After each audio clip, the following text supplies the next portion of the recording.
Hi,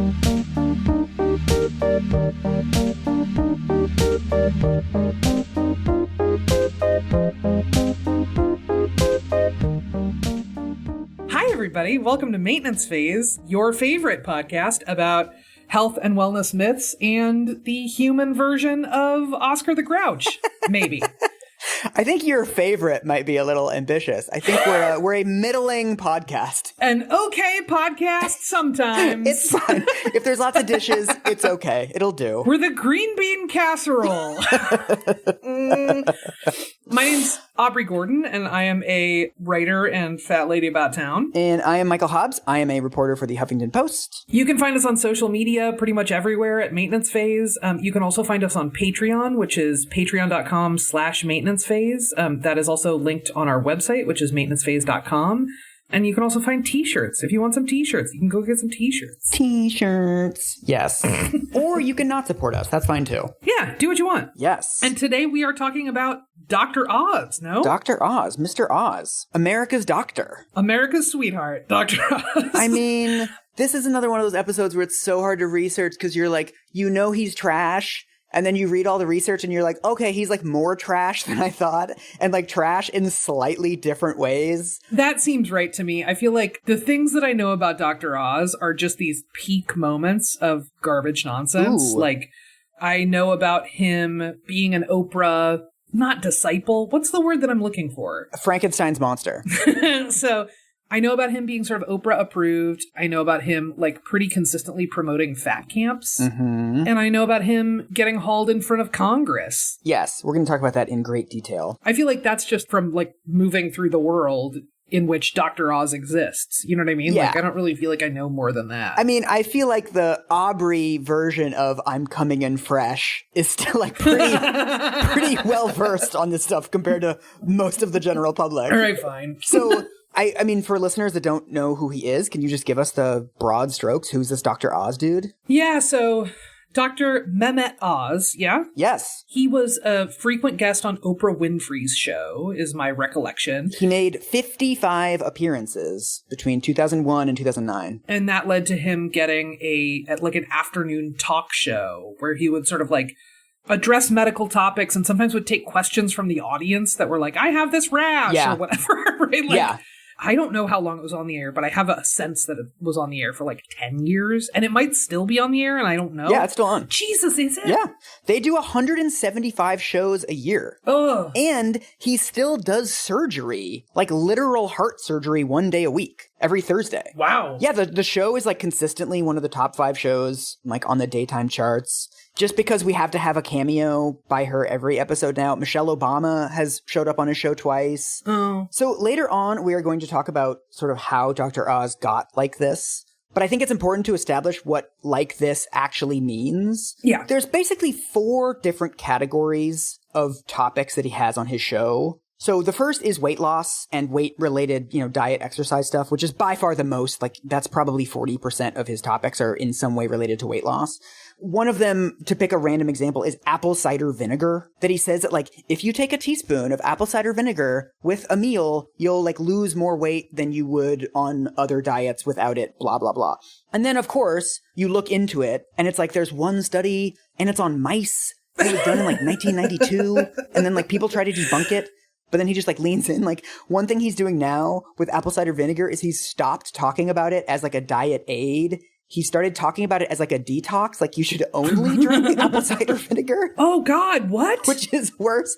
And then he's talking about it as skincare. And actual skincare people are like, just because something is quote unquote natural doesn't mean that you should like rub it all over your face every morning. Right. Apple cider vinegar is natural. It's also not a great contact lens solution. Yes, exactly. Right? Like, no. He's also really big on anti-cancer stuff. One of the headlines I saw on his website was what you can eat to defeat cancer. Good God. Another one of the major categories of stuff that he talks about on his show is anti-aging. Yeah. There's also a 4th category of stuff.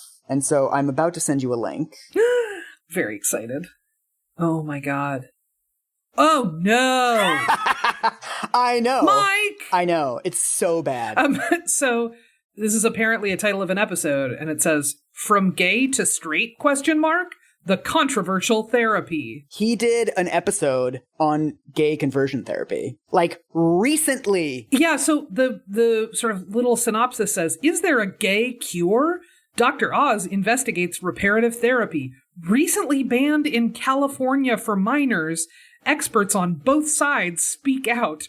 Watch the heated debate. So recently banned in California for minors means that this episode happened in the last 5 years. Yes! We are not in the middle of a society-wide debate about whether conversion therapy for gay people is useful. That is a closed debate. We do not have questions about that as a society. Yeah. We are not going to watch this segment together because it's a fucking nightmare, but it's like one of the most unethical 6 minutes of TV I've ever seen. He basically brings on a bunch of gay men talking about like, I had these urges, and then I found gay conversion therapy, and now I don't have them anymore. Which is like, what? Are you fucking kidding me? Like, this is like Donahue episodes from the mid-90s. Like, all this shit has been completely debunked, dude. Right. I don't think you and I have talked about this. This is a campaign that I worked on. Oh, is it really? For like years. I worked on the Oregon campaign to ban conversion therapy. Oh. It is a shit show. And so I will tell you, I know inside and out that there is zero dispute amongst psychologists and psychiatrists. Zero. It doesn't work. And even if it did, why would we do it? And I mean, I think this is important for understanding sort of the Dr. Oz phenomenon, because on some level, like some of the things on his show you can defend, right? Like helping people live longer, like diet and exercise, blah, blah, blah, fine. But then it's like every 5th or 6th segment is just random moral panic bullshit. Yeah. So there's this infamous one where during the Ebola panic, which I think was 2013, he had a whole show about how it might go airborne at any time. What? There was one of the ones that I found. He had Jordan Peterson on to do divorce counseling with like a couple that was fighting. What? You're just going to have like this random alt-right fucking ghoul help people with like, oh, John works too much and he's never home anymore. Like, why does this exist? I was laughing in anticipation of him being like, let's do the carnivore diet. I know. Not like Jordan Peterson marriage counselor. It's nuts. He's had like mediums on. Like one of the headlines that is still up on his website is how talking to the dead can keep you healthy. His website has a true crime section. Like he'll randomly do these like, this girl went missing in Albuquerque or whatever. And you're like, why the fuck are you talking about this? No health tie-in. Got it. I want to sort of spoil the ending. One of the best articles that I came across on Dr. Oz was written by a doctor. Like, doctors loathe Dr. Oz. It's an article called Why Dr. Oz Makes Us Crazy, and it's by a University of Chicago doctor called Adam Sifu. And he summarizes, I think, really well just like the central problem, not just with Dr. Oz, but this entire genre of entertainment. Bear with me, it's kind of a long quote, but it's really good. Great. The day-to-day practice of medicine is about caring for the individual. While we physicians fill our days providing sound advice to our patients, there are, by comparison, remarkably few recommendations that we can make to the population as a whole. Everyone should exercise and wear seatbelts. Nobody should smoke or drink excessively. Everyone should receive childhood vaccines. Not only are these types of recommendations limited in number, they are also neither terribly interesting nor surprising. They would certainly not support a daily or even weekly television show. Ugh. And this is really the central problem with a figure like Dr. Oz. Yeah. Instead of trying to actually like be America's doctor, he's just like giving everybody everything at once with no context. Totally. And I think like most of research world is like pretty unsatisfying. If you've not done the deep dive into like Google Scholar, there are very few medical studies that like a single study comes up with a definitive conclusion about what every individual should do differently. Exactly. And those things where there are definitive findings are the things that you're talking about, which is just like, you should probably drink some more water. Yeah. It's like a little bit of, you know, squeezing blood out of a stone, yeah. right?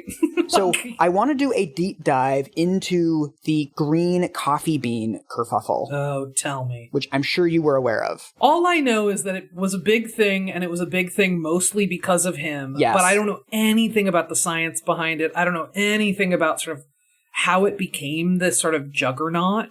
Would you like me to walk you through it with clips and Google Scholar citations? Oh my God, everything. Yes, please. All right, I'm going to send you a clip. It's kind of long, but there are specifics in this clip that we need to dissect. Gotcha. So here it is. Oh, okay. So I will say, while we're getting it queued up, Dr. Oz is standing in front of a screen. He is surrounded by these little pedestals that have flames on the side of them. And the screens behind him say, the miracle pill to burn fat fast. I know, and it only gets worse, Aubrey. Just wait till we get into this. Oh, Lord. This little bean has scientists saying they found the magic weight loss cure for every body type. It's green coffee beans. And when turned into a supplement, this miracle pill can burn fat fast for anyone who wants to lose weight. Naturopathic doctor and certified nutritionist Lindsay Duncan is here with the findings. So, Dr. Lindsay, you love this bean. Why is that? You know, I usually don't recommend weight loss supplements, but this one has got me really, really excited. The recent study that you were talking about earlier, the participants took the capsules and they did nothing else. They didn't exercise, they didn't change their diet. They actually consumed 2,400 calories a day. They burned only 400 calories. Now that's weight gain, not weight loss. Yeah. And they lost over 10% of their total body weight. And they had no side effects, 0 side effects. That's remarkable. Yes. Are you guys interested in this? Yeah, I thought so. Yeah. So, this is the raw material for coffee that we drink. Why wouldn't just drinking coffee do this? It's what we call a triple threat. Okay, and it's the chlorogenic acid that causes the effect, and it works 3 ways. The first way is it goes in and it causes the body to burn glucose or sugar and burn fat, mainly in the liver.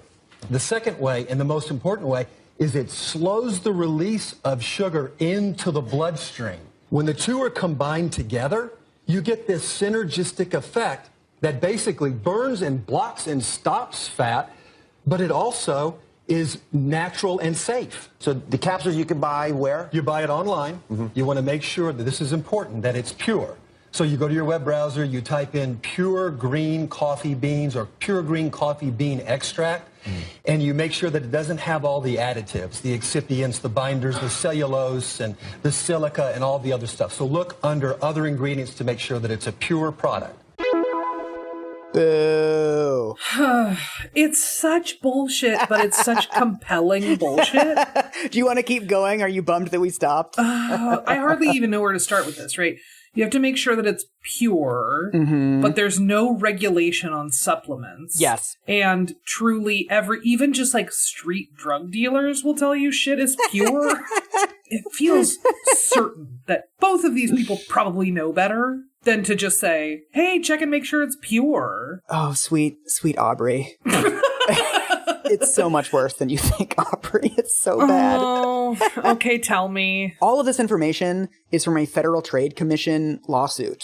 So what we find out from the discovery files, once everything goes public, this guy, Lindsay Duncan, he's not a medical doctor. He has a naturopathic degree from the Clayton College of Natural Health, which is a school that the state of Texas has said confers fraudulent and substandard degrees.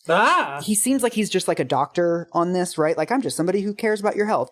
He's actually a marketing executive for a company that makes supplements. Yeah, that's right. So about a month before he comes on Dr. Oz, he gets an email that eventually ends up in the Federal Trade Commission lawsuit from the Dr. Oz show, and they say, we're hearing about this green coffee bean extract. Do you know anything? Have you heard anything about this? There's this study that's coming out showing weight loss. Have you heard anything about this? He, at this point, has never heard of this thing. He immediately writes back and says, yes, I've heard of it. I'm really excited about it. And then that same day starts calling manufacturers to start producing green coffee bean extracts. Oh, God. It's dark. So over the next month, he calls up like Walgreens and Amazon, all these other retailers, and says, look, I'm going to be on the Dr. Oz show. You guys need to have this on your shelves and ready. Another really important thing. Remember in the clip how he said, like, you need to take 800 milligrams of it twice a day, and you need to look for the pure version of it, whatever.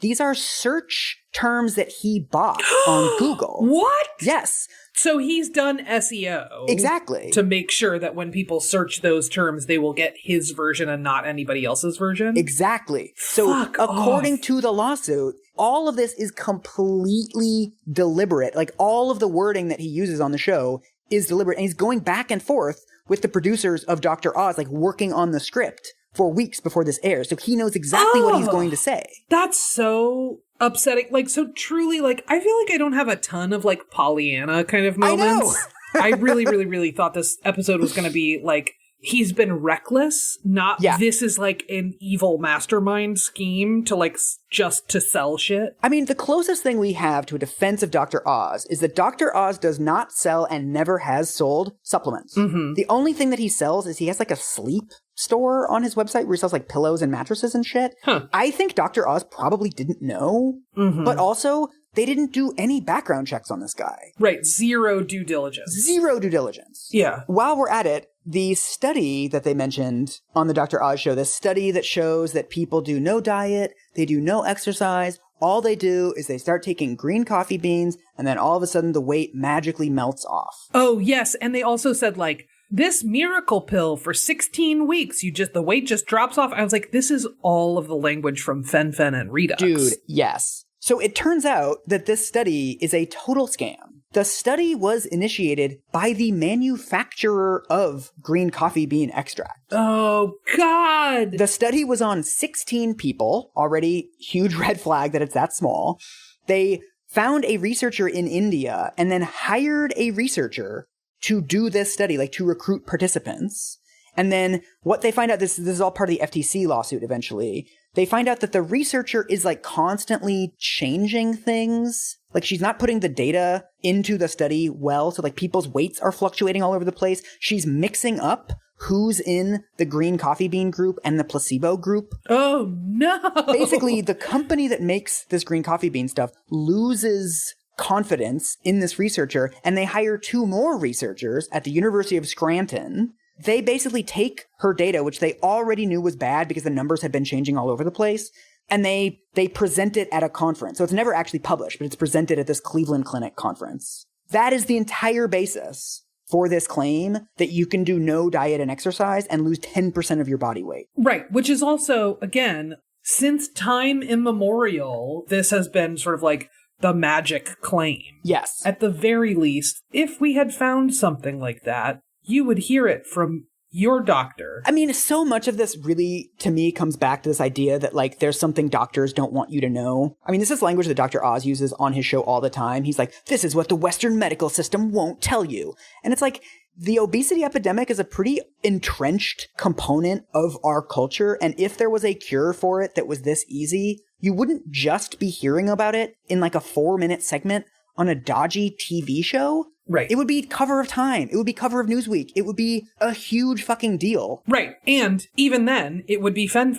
Yeah, exactly. Even then, it would still, like, maybe kill you, probably make you super sick, right? Like, so, like, ugh. So, do you want to know how he got this way, Aubrey? How did he get this way? What's his backstory? It's kind of a fascinating and, like, tragic story. So, Mehmet Oz, he's born in 1960. He grows up in Ohio. His parents are Turkish, so he spends summers in Turkey growing up. His father is also a surgeon and just seems to be like one of those dads that just like wants you to be number one all the time. The story that Dr. Oz always tells is that he tells his dad, you know, I'm one of Time magazine's 100 most influential people in America. And his dad immediately says, what number are you? Oh. So he goes to Harvard for undergraduate. In 1985, this actually turns out to be a really important moment for him. He meets his wife, who at the time is named Lisa Lemole. Her dad's a surgeon, and her mom is like kind of a woo-woo new age person. And it seems like as soon as Dr. Oz marries Lisa, this is when he starts dabbling in like alternative medicines. In 1986, this is wild, he got a dual MD, MBA from the University of Pennsylvania. So, like, the dude works his ass off. Right, but also it feels like that's some solid foreshadowing to be like, I'm going to be good at doctoring and businessing. Businessing, yeah. Then he immediately gets a post at the Columbia Presbyterian Medical Center in New York. This is when, like, all the doctors, all his colleagues, everybody says that he's a wildly talented surgeon. Julia Belluz, this really great journalist for Vox, goes and interviews a bunch of his colleagues. And most of them say, I would let Dr. Oz do surgery on me. He wins like prestigious awards. He has 11 patents. Wow. For various, you know, open heart aorta valve something stuff. But then this is also when he gets more serious about the alternative therapies. So this is an excerpt from an article that Julia Belluz wrote about Dr. Oz, basically trying to answer the question, like, how did he get this way? And this gets published in 2014. She says, with his father-in-law's encouragement, he began to explore music therapy, energy fields, and therapeutic touch, and began to offer them to his surgical patients. Here, too, Lisa played a major role. She is a Reiki master, and Oz soon became famous at New York Presbyterian for encouraging the practice of Reiki in the operating room. Are you familiar with Reiki? I am a queer lady from Portland, Oregon, so yes, I am. You're doing it right now. Yeah, it's sort of like the idea is that you're doing this sort of laying on of hands, but you're not actually touching someone, right? Yes. And the idea is that you're manipulating their energy field. Yes. I think this is a really big moment because on some level, the Reiki stuff seems fine to me. If a surgeon is a little kooky and, they think that playing classical music helps you recover faster, or there's some things in sort of ancient Chinese medicine that might help surgical patients recover from a heart surgery, the placebo effect is a real thing. And so if the doctor is convinced that these therapies work and the patients are convinced that these therapies work, they probably do actually have some beneficial effect. Yeah, very truly couldn't hurt. But then it seems like from this little seed, he then starts just expanding more and more and more. So in 1994, he opens his own clinic, and then he starts doing sort of hypnosis and aromatherapy and prayer. It just becomes like this weird grab bag. Right, and it's not like he's not adopting whole cloth additional sort of like systems of medical thinking, right? He's not going like, we're going to do a hybrid of Western surgery plus principles of Chinese medicine plus blah, blah, blah. He's just going like, yeah, sure, sounds like a good idea. Right, there's no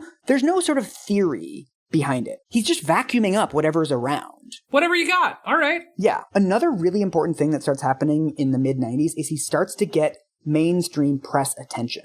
So the surgical team that he's part of in New York does a bunch of sort of firsts, like a bunch of genuinely really innovative surgeries and gets press attention. And once journalists start sniffing around and they realize there's this like charismatic, handsome doctor who does these sort of weird, kooky things in the operating room, but is also really effective, stories start trickling out of this clinic. And so Julia Belluz interviews one of his former nurse practitioners. She says, it became about Oz, not about the project, not about the patients, not about the work. That all became secondary to his rise to the top. He was always acting. He didn't know this patient. He was not connected to this patient. We'd give him a 2 or 3 minute soundbite, and he'd sit there in front of cameras like he'd done this work and had this deep connection. Yeah, it's so sad because I'm like, I can totally understand why people get irritated, and I can also totally understand how this would be so enticing for someone whose dad just always wanted them to be number one. Seriously. Oh, I feel for you, bud, but also, this might not be the way. Right. And also, he has the confidence of an evangelist. The guy's literally doing heart surgery on people. He's saving people's lives. Yeah. And so it's very easy after that to say it wasn't the heart surgery, it was the Reiki that saved somebody's life. I know. This is also 2001 is when he gets his TV show for the first time. So little known fact, Dr. Oz's roommate in college ended up becoming the president of the Discovery Channel. So after them talking and him getting all this press attention and doing this interesting surgical stuff, eventually he and his wife pitched this show to the Discovery Channel called Second Opinion with Dr. Oz. They do a series. It's 13 episodes where every episode is him interviewing a celebrity about some sort of health issue. So fatefully, his first episode is about obesity and he interviews Oprah. So this is how they come in contact. She really likes him. And she starts thinking, hey, why don't I have this guy on my show? He's charismatic, he's smart, he's interesting. Yeah, he's a super likable dude. Yes, exactly. And he has a way of presenting information in a way that makes it really easy for people. So one of his first appearances on Oprah, famously, he comes on with like a heart, like an actual heart. And he's like, this is a healthy heart. And then he pulls out like a big, gross, sort of white marbled heart. And he's like, this is a heart if you have obesity. And like, look how bad it is. Bleh. But this sort of this showmanship, this way of having visual aids, this becomes his trademark. Yeah, I absolutely, as you were describing that, I was like, oh, I absolutely remember both watching that show and then hearing the way that people talked to me afterwards. Yeah. It was this wild moment of supercharging the, like, don't you care about your health? I know. I also remember from Prop World that he had one episode that I saw at one point. I think I might have been getting my nails done or something. where he was like, let's talk about your colon. And he had this big fabric tube set up that would like have people like walk through the inside of their colon. There's a lot of pooping stuff that I cut out of this episode, honestly. He's like obsessed with bombers and like the way that your poo is supposed to look and how it's supposed to sound. And like this sort of demystification of these kinds of things that you're quote unquote not supposed to talk about is actually a big part of his brand. Are you happy now, Dad? I'm the #1 poop doctor. I can't believe you brought up the poop stuff. I really wanted to skip the poop stuff. I'm so sorry. I'm so sorry. It was like watching one of those like dystopian future things where I'm like, in the future, people laugh at a doctor talking about pooping? I know. What is this? The Hunger Games? Huh? So in 2009 is when he finally gets his own show. So it's been 11 years. Yes. Oh. One of the most interesting studies I found was a BMJ study that did a systematic content analysis of what he presents on his show. So they watched 40 episodes. They got 479 health recommendations from those 40 episodes. Ooh. And then they picked 80 of them at random to look at the evidence. What they found is that only 46% of them had any evidence to support them, and 15% had evidence against them, like evidence that they don't work. Wow! So nestled among the sort of the bullshit, weight loss, intermittent fasting, take a green coffee bean pill, you'll find things like how to get a better night's sleep, how to get more fruit into your diet, here's tips for how to quit smoking. So it's not all bullshit, but the fact that it's half bullshit and half not, and he's toggling between them without necessarily like good road signs for this has evidence and this doesn't, like that's the central problem. Right. I would actually argue that that is more destructive than the like straight up like medicine show pitch of just like, I've got your miracle cure right here. Right. Like it just sort of fortifies this soup that we're all living in all the time, which is when it comes to health and wellness and weight loss and nutrition and all of that kind of stuff, we're like in this mucky combination of real verified information and marketing and wishful thinking. Right. So for the rest of the episode, I want to walk through the way that he defends what he's doing. Oh, interesting. Most of this comes from his 2014 congressional testimony, which I think is like a rich text. Yeah. The sort of the clips from that testimony that go viral are the back and forth between him and the senators. And I mostly think those are bullshit because the senators are just kind of playing to the cameras. Sure. But when you give congressional testimony, you have to give a long, detailed statement. And Dr. Oz's statement is actually very interesting because it's the first time that he's ever in detail had to defend the impact that his show has on the health of Americans. That's so fascinating. I realize, like, as you're saying this, I'm realizing that I don't think I've ever heard him answer for any of this sort of on his own terms. Like you, I watched the sort of like Claire McCaskill and Dr. Oz back and forth, which was, I will say, totally playing to the cameras, totally political theater. Don't care. Oh, yeah, very it's good. Compelling political theater. It's fun to watch. We're gonna do it later in the show. Yes. He makes 4 claims in defending his show, and we're gonna walk through them one by one. Great. The first claim that he makes is that he's educating viewers about their health. So this is what he says in his congressional testimony. When we write a script, we need to generate enthusiasm and engage the viewer. Viewers don't watch the show because they're seeking dry clinical language. They watch because we use language that's familiar to them, which they would use when speaking to friends and loved ones. Which is a laudable goal. If he was actually doing that, yes, that would be great. Totally. I feel like this is going to be like probably how this testimony all plays out, where I'm like, that sounds good and reasonable. And you're going to be like, but it's not what he was doing. Exactly. Because, so, okay, I should not have done this. This was like the biggest waste of my fucking time. But I read one of his books. No, Mike. It's called You, the User's Manual. It was actually really easy because it's mostly like recipes and shit. Like there's very little actual content in his book. But there's a difference between boiling scientific information down for a lay audience and fucking lying to them, and he consistently lies. Give me a flavor of some of those lies. Okay. Like, what are some of the things that are just, like, categorically untrue? Okay, so I'm going to read to you from his miserable book. Okay. Oh, God. You don't need to be a Rhodes Scholar to stay mentally strong. Simple changes can do the trick. Take another study, one that measured brain function of retirees who frequented a Starbucks in Illinois. The half who just sat and drank their coffee got no smarter, while the half who drank their coffee while walking for 45 minutes at least 3 days a week actually improved their IQs. Parentheses, no word on how many bathroom breaks they needed. Oh, Lord. The explanation? Physical activity improves arterial function, and better arterial function improves brain function. I feel like I'm going to go into the methodology flaws of this study. Dude. And be like, right, but these kinds of people have access to these kinds of spaces to do walking and blah, blah, blah. And then you're just going to be like, it wasn't a study. It didn't happen. Look, I could start to pick it apart, but I also know that I'm going to be like too generous with how I pick it apart. This is exactly what I was expecting. You would find some sort of specific things to nitpick at. And then the twist, I'm like, the study does not exist, Aubrey, which is true. Yeah.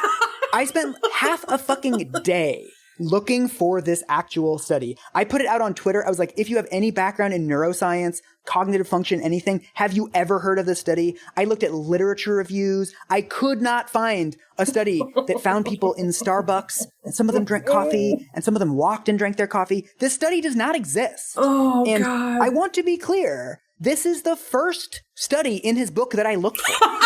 It's not like I went through his book and I wrote down all the studies and I looked for it. It's like, oh, that one's real and that one's real. Oh, this one's fake. This is the first one I looked into, and it's not a fucking real study. There is no study that measured the effect of walking on IQ. And what actual cognitive neuro people say, they don't use IQ as a variable in studies like this because IQ does not change like that. That's not how these studies work. And it didn't even happen. It's not even making you smarter because it didn't even happen. That study doesn't exist. Oh my God, Mike. Also, can I just be a total dick? Yes, of course. All of his thing is like, oh, we need to use colloquial language. We just like to talk to folks how they're folks. And then listen to this fucking sentence. Physical activity improves arterial function and better arterial function improves brain function. Yeah. That's a shitty sentence. Like exercise increases your blood flow. Yes. And your brain needs blood to function. Yes. Oh, Jesus. This is why science communication is hard, is because you don't want to misrepresent anything, but you do want to get it across in a way that people can absorb it. And that's something that Dr. Oz, like, instead of doing the difficult work of coming up with, like, metaphors that can help people understand complex phenomena or whatever, he's just like, this is a breakthrough, revolutionary thing. Walking and coffee, IQ. And you're like, well, you're not actually simplifying anything. You're making stuff up. Those are two different things. He's, like, coming up with these sort of, like, studies that, like, don't exist, or if they do, he's not citing them, or whatever. Yeah. And then he's building giant fabric colons for a TV set and like flames of green coffee beans and whatever, right? Like, oh, it's not science. Yes. So, okay, second defense that Dr. Oz offers for himself. He is giving people an alternative to Western medicine. No, he's not. I know. Stop spoiling the episode. So for this one, we're going to do a little table read. Oh my God. Okay. Are you sending me a link? Yes. I was gonna play the clip of his exchange with Claire McCaskill in the congressional hearing, but it's just really long and really boring. So I took the transcript and I condensed it down. So we're going to do a sort of distilled version of this. Okay. Do you want to play Dr. Oz or do you want to play Claire McCaskill? I'll be Claire McCaskill. That sounds fun. Okay. So this is from the 2014 congressional hearing. Congress was looking into false weight loss claims. Oh, dang. All right. It is. It's long. It's serious business. I know. Okay. All right. Your motivation is that you're mad at Dr. Oz. And you need viral moments for your Twitter feed later today. All right. All right. Grill me. Now, here are 3 statements you made on your show. Quote, you may think magic is make-believe, but this little bean has scientists saying they found the magic weight loss cure for every body type. Quote, I've got the #1 miracle in a bottle to burn your body fat. It's raspberry ketone. Sorry, it sounds like a delicious salad dressing. You're breaking character already. This is deeply unprofessional, Aubrey. Very disappointed. Quote, Garcinia cambogia. It may be the simple solution you've been looking for to bust your body fat for good. I don't get why you need to say this stuff, because you know it's not true. With regards to whether they work or not, take the green coffee bean extract as an example. I'm not going to argue that it would pass FDA muster if it was a pharmaceutical drug seeking approval, but among the natural products that are out there, this is a product that has several clinical trials. I mean, I've tried to really do a lot of research in preparation for this hearing, and the scientific community is almost monolithic against you in terms of the efficacy of the 3 products that you called miracles. And when you call a product a miracle, and it's something that you can buy, and it's something that gives people false hope, I just don't understand why you needed to go there. My job, I feel, on the show is to be a cheerleader for the audience. And when they don't think they have hope, or when they don't think they can make it happen, I want to look, and I do look, everywhere, including in alternative healing traditions, for any evidence that might be supportive to them. So you pick on green coffee bean extract. With the amount of information that I have on that, I'm still comfortable telling folks that if you can buy a reputable version of it, and I say this all the time, I don't sell it, and these are not for long-term use. And then it's over. Oh, God. What do you think? It is total political theater because he doesn't say anything substantive. No. It's a satisfying exchange, but there's nothing in there where she goes, no, these are the studies. How do you respond to all these studies that say this doesn't do shit? Right. So the thing that jumps out at me about this, and I think because I've read so many interviews with him and he does this all the fucking time and it drives me nuts, he does this 3-step move. First of all, he says, green coffee bean extract is good because look at the studies that show how much weight you can lose by taking this extract, right? And then somebody pushes back on him and they say, well, that study was only of 16 people. That study wasn't very high quality. And then instead of responding to those points, he then says, well, it's alternative medicine. I don't know if it would necessarily pass FDA muster, but, you know, there's different healing traditions around the world and we couldn't possibly apply those standards. And it's like, if we can't apply those standards, then why were you saying that you should take it because of a study? Right, totally. No, pick one. This is an alternative treatment, and the way that we know that is because of Western studies. Yes. And it isn't doing right by those medical traditions either. Well, that's the thing. Green coffee bean extract is a fucking pill that is made by like a multinational corporation, and then you're saying it's alternative? You know, in a lot of ways, it mimics the like medicine show stuff that we talked about during our snake oil sort of conversation, right? People like have been rightfully disappointed by Western medicine. People have had bad experiences. I'm a fat lady. Yeah. You don't need to tell me about bad experiences in doctor's offices, right? And what he's doing is sort of like glomming on to this sort of vague but not totally founded idea that there is like someone else is doing it better somewhere. It's sort of riding the coattails of the genuine mistrust that folks have for understandable reasons often. Yes. Also, another really interesting thing, there's a lot of really good articles by doctors, like people who literally practice Western medicine. They say that it's also kind of bullshit to be saying, you know, these are alternative medicines. We couldn't possibly measure them with Western medicine. And what these doctors point out is that, you know, if you talk about something like yoga, that's like a alternative medicine, you know, seen as very woo-woo 20 years ago, the medical benefits of yoga are extremely well documented. That's not some woo-woo thing, like we couldn't possibly say that yoga is good using our techniques of Western medicine. It's like there are hundreds of studies showing that yoga improves people's lives. Yeah. Things like meditation and getting a good night's sleep and eating a balanced diet. We can measure the effects of those things. Those are not somehow alternative. I don't know why we're acting as if these are somehow these like mystical practices that we couldn't possibly assess. No. Right. And not every treatment from every corner of the world has been sort of like tested or studied, right? Yes. There has to be money behind that. There has to be all of this different kind of stuff. So we're not saying like, if it's good, Western medicine, quote unquote, will have validated it, right? Mm-hmm. Like, but in this case, like, so if we take green coffee extract, we have an incredibly moneyed supplement company that stands to gain astonishing levels of wealth. Yes. This stuff has the money and the systems to be sort of studied and to see if its effects are what we think they are. And that hasn't happened. So at the very least, that's like a red flag, dudes. That's a red flag. There's this like weird fake dichotomy between alternative and Western medicine, and neither one of those terms are remotely defined. Right. It's sort of this like floating signifier, right? Yeah. And it feels to me like it prevents change too. Because if what you're against is Western medicine, you're just going to do all this like naturopath random stuff. You're not going to try to get better policies for universal healthcare, or maybe doctors should be able to spend more than 7 minutes with their patients. I mean, there's specific changes that we can make to the American healthcare system to make it more responsive to people. Right. If you have a critique of that system, listen, I'm an organizer. I am fucking on board. This is not how that happens. I mean, I do think the fact that Dr. Oz is a lifelong Republican is under-discussed. Oh, no. This is a very Republican worldview, right? That it's like the free market's going to solve these problems. Yeah, there's nothing we can do to change our medical system except for the many massive things that we have done to change our medical system. Yes. I just hate that shit. I mean, this is like one of my like extreme pet peeves is like, you can't change the world. You can only change yourself kind of thing.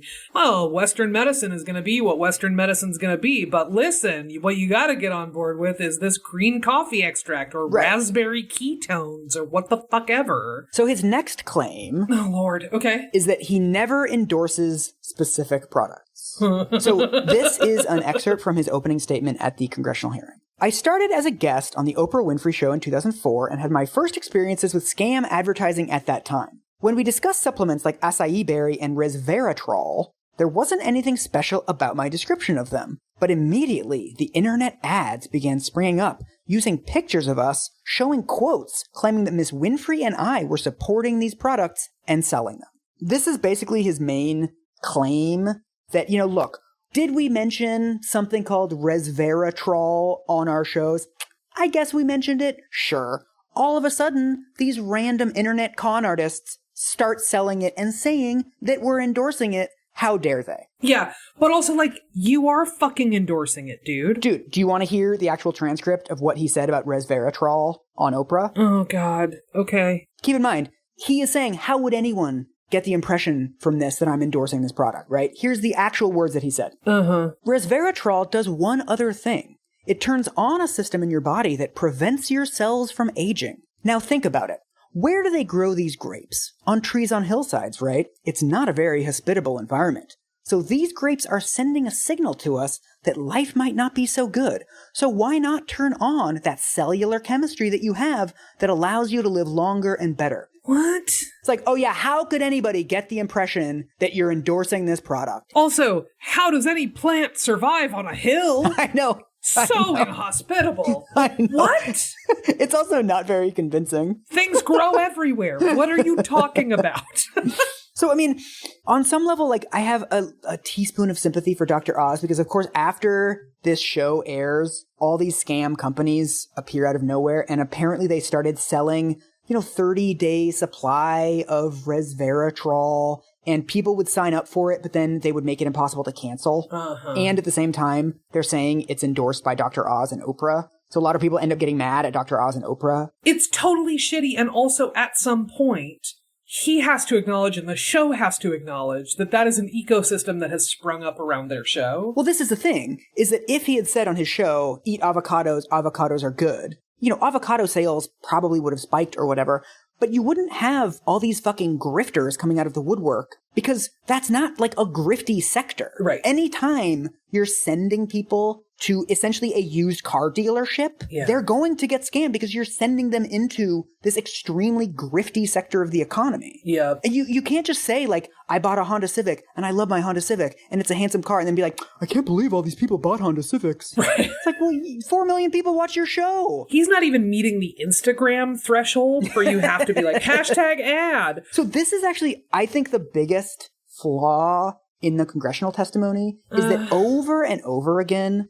the senators will press him on selling these scam products, and then he will push back and say, the problem is that they weren't really selling the product. So this is what he says. I once confronted an egregious advertiser of Garcinia cambogia on my show, in part because we found not only was he stealing my name, he was also only providing 10% of the active ingredient. And it's like, you don't get it, do you? McCaskill, nobody follows up on this. It doesn't matter. The active ingredient is bullshit. It doesn't matter if it's 10% or 100%. Right. There's like a darkly hilarious section of the congressional testimony where he's going back and forth with one of the male senators, and they're like, so what are your policy ideas for, fixing these like scammy, weight loss, grifty sector of the economy? Dr. Oz's main policy idea, like how to fix it, he's like, we need a database of products that are really endorsed by celebrities. What? That's for you. Like, that's to protect you, Dr. Oz. That's not to protect other people. Look, I need to know that Kim Kardashian really endorsed Flat Tummy Tea. Okay, so last claim we're going to talk about. Yes. This one's really mean. Like, I've been mean. I've been, like, not charitable in this episode, and this is, like, the least charitable. So, oh my God. The final claim that Dr. Oz makes is that he's gotten better. One of the last things that he says in his congressional testimony is he's talking about the green coffee bean extract thing. he never says I'm sorry, but like the closest thing he ever does to saying I'm sorry, he's like, we made some mistakes there. And, as an example of how I've learned, we recently had a product on our show called Yacon syrup. Have you heard of this, Aubrey? Not ever. It's basically an extract from like sweet potatoes, like the syrupy stuff that comes out of sweet potatoes. Sure. When you bake a sweet potato, there's like that little goo, that sort of puddle of goo. Yes. He says like, look, we recently did a segment on this on the show. We didn't call it a miracle. We didn't call it magical. We were really responsible. And so, of course, as soon as I was reading this, I was like, I need to see this segment. Yeah. Let's see the new and improved Dr. Oz. So we are going to watch this clip. Oh my God. This is the new and improved Dr. Oz. This is Dr. Oz on his best behavior. Oh God. 2 women up here, right? I've got a woman that's a little bit on the big side, right? You come next to me. I'll come next to you. You won't bite me. No, I won't bite at all. All right? And on this side, I got a little bit of a thinner woman. So researchers think that the first way this syrup works is to speed up your metabolism. So if you do have excess fat, one of the reasons we think that's happening, and a lot of you don't want to look like that. Do I have that right? Yes. All right. So if we believe, as more and more of us in the science field are, that the bacteria in your gut are what's making you heavy, then the question becomes, can we change that? That gut, the bacteria you have, is very different. It's caused by having too many processed foods, a poor diet. You don't want those kinds of bacteria. Those are fat bacteria. This thin person's gut, however, is filled with more of the good bacteria. I like to call it skinny bacteria. That's one of the reasons that people who are thin tend to stay thin. That's the first way that scientists believe that this Yacon syrup works. The next way that we believe that Yacon syrup may work for weight loss is that it makes you feel full. Yes. So in order to demonstrate this, I have to put you at a little bit of risk. So come on up here. I'll help you up. All right, we're stopping now. It's a fucking nightmare from here on. I don't need to know why he's hooking her into a sex swing. He ends up doing this thing where he talks about how Yacon syrup affects your hunger and satiety hormones. And it's like it lifts up the level of satiety hormones, and then he like lifts her off the ground. What? It's like it's him trying to do like make a fun explanation out of an extremely simple scientific concept. So when they step onto the stage, there is this sort of wall of screens at the back of the stage that has a profile of a thin white woman in a bra and panties, and I would say a pretty small fat white woman also in a bra and panties.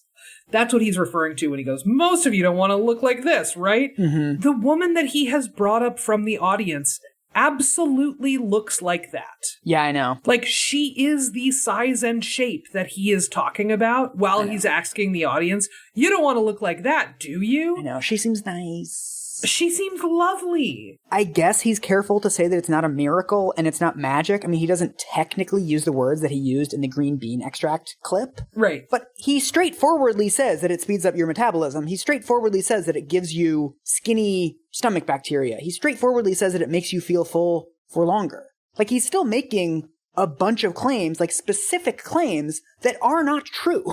And at this point, he doesn't need to say that it's a miracle cure. He has the Miracle Cure show. Yes. That's what people tune in for. Right. He's basically making the argument that it is this miracle thing without saying the word miracle. But there's not a meaningful difference between those two things. Telling people that switching from sugar to Yacon syrup is going to lower their blood pressure, ease their constipation. Of course, he mentions constipation. Speeds up your metabolism and makes you feel full for longer. That's what people want from a miracle weight loss cure, is for those 4 things. I have to say, now that I know your aversion to the poop stuff, I very much want to find a poop center. Please don't do it. I don't want to do a poop episode. This is our poop episode. This is as close as we're getting. No, this and Olestra. Oh, yeah, huh? Poop episodes. I mean, of course, I looked up the science on Yacon syrup. It's a bunch of fucking mice studies. It's a real thing. It appears that there's actually some use of Yacon syrup for diabetics because it's a way of sweetening foods, but it's much less sweet than sugar. Uh-huh. So like, okay, is it a completely useless thing in the world? No, it seems fine. But also, it has side effects if you eat too much of it. And also, most people that switch from sugar to Yacon syrup just end up using more Yacon syrup because they want the sweetness. Yeah, totally. I just think it's incredible. Does he not think that we can see him? Like, he goes in front of Congress and he's like, look how much better I am now. Is this you better? Right. No, I don't think it's that he thinks we can't see him. I think, look, if we're looking at this through, like, strategic communications perspective, right? he knows that his audience is not watching his congressional hearings. The people who watch Dr. Oz and the people who watch fucking C-SPAN. Yeah, no kidding. Like, there's not a lot of overlap, guys. So he's aware that he just has to give quotes that sound reasonable. Yeah. And get out of there. Yeah. Yeah. The whole thing is just like a whole mess. Ugh. There's a huge, like, elite accountability story here, too. Yeah. There was an open letter from 10 prominent physicians to Columbia saying that Columbia should no longer have him working there. Oh, wow. There's been attempts at the American Medical Association, but the American Medical Association can't really do anything because all the licensing is done at the state level, and then the state level says that they can't do anything because it would be setting a bad precedent, et cetera, et cetera. I mean, it's very white-collar crime. Right. Over and over again, every form of accountability that would ever impose any minor, tiny consequences on Dr. Oz finds an excuse not to do it. Yeah. Like, one of the defenses of him in Inside Higher Ed, which is doing this like panic thing about free speech, doctors, professors, tenure, etc. They say the real reason these writers are seeking to fire Oz from Columbia is a form of public shaming. And it's like, yes, people should be shamed for constantly lying. Right, or at the very least, you shouldn't be continually provided with the tools to continue to lie to people. Yes. You have an ethical obligation to your patients and to people who think they are your patients. Yeah. You can't just keep doing everything as you have been doing it if it's actively hurting people. Stop being bad. Yes. Stop being bad, dude. Yes. Stop being bad. And also, since the congressional hearing, if anything, he's gotten worse. So in 2016, he does a physical exam on Trump. What? Sort of live on TV. Yeah, he had Trump on, and Trump, you know, he's like, why didn't you release your medical records? And Trump is like, I did release my medical records. And Dr. Oz is like, sounds good. What? And then he does this like theatrical fake physical exam, which like he doesn't in any way touch, like it's not a real physical exam, but he just asks Trump a bunch of these questions and Trump is able to answer yes or no. And then he's like, you seem like you're in good physical health. Jesus Christ. And then this is amazing synergy, convergence for our show. In 2018, Trump appoints him to the President's Council on Youth Fitness. Oh, God. That old chestnut. I know. So it's just like all the bullshit fads coming together. The last thing I Googled on Dr. Oz's website was what he's been doing this year during COVID.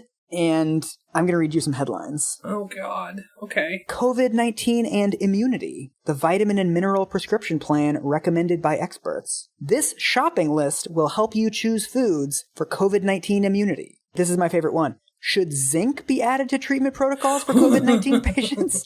In his defense, he has not been a COVID anti-vaxxer. He's been very clear about, like, you should get vaccinated for COVID. So that's, like, the one saving grace. But he spent a lot of 2020 spreading basically some, like, pretty bad information about COVID. COVID immunity is not going to come from the fucking grocery store, dude. All of those headlines sounded to me like Troy McClure educational films. Yes. As an actor, I need my eyeballs to be their whitest. Yes. Again, like, if we're talking about playing on folks' anxiety about mortality, I don't know if there's any clearer way to do that than say, oh, you gotta take zinc, otherwise you're gonna get COVID. Fucking zinc, dude. I mean...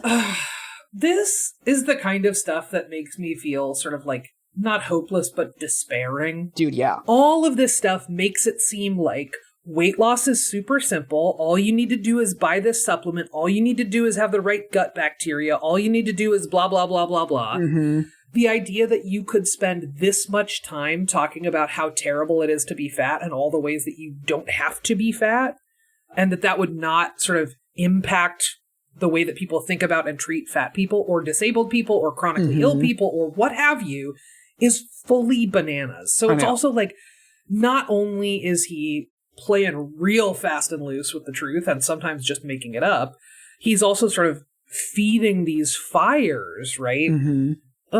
So we should let Dr. Oz have the last word on this show. So this is toward the end of his congressional testimony. You're not going to believe this. He says, you know what the biggest disservice I've done for my audience? It's not the flowery language that Senator McCaskill is criticizing me for. It's that I never told them where to buy the products. But how dare they think I'm trying to sell something? This is what he sees as his central sin that he was not selling them reliable versions of raspberry ketones or whatever. I love the idea that he's like, how dare people think I was selling them things? That's actually my biggest mistake, is that I wasn't. I know. No, sir. So that's it. That's our tour through the yellow brick road of Dr. Oz's bullshit. I have to tell you, I was kind of excited coming into this to just be like, yeah, that guy seems like garbage. And this is significantly darker. And then I made it really sad and horrible. I'm sorry. No. It's not sad and horrible. It's just like, it is like way more sort of sinister. It's sinister, dude. I know. Systemically sinister. But actually, you know what's really good if you're reeling? Tell me. Take a little bit of Yacon syrup. Get out of here. 1 teaspoon, gut bacteria. I'm going to hang up on you.